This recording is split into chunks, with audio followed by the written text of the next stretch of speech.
وبرغم الظروف والتعب اللي انا فيه ومش بقدر اقوم من الارض، والله ما بقدر اقوم من الارض قسما بالله العظيم. برغم التعب والهم اللي انا فيه برضك انا حامد ربنا وقال الحمد لله، قال الحمد لله، عايش حياتي ببساطة وراضي بنصيبي والحمد لله. بس ببص على ناس ربنا مديها نعمة كبيرة وربنا مديها من المال وعايشة بس مش بتحمد ربنا أبدا، ما حمداش ربنا على اللي اداهولها، وعايشة ولا كأنه حاسة بأي حد في الدنيا دي.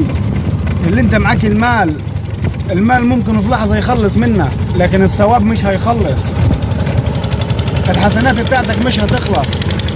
المال ممكن في لحظة تلاقيه راح من يدك. الدنيا دي والله ما دايما لحد، النهارده معاك بكره هتكون عليك. بص لبكره، ما تبصش للنهارده، لا ده بص لبكره، بص الاخره بتاعتنا هتكون ايه.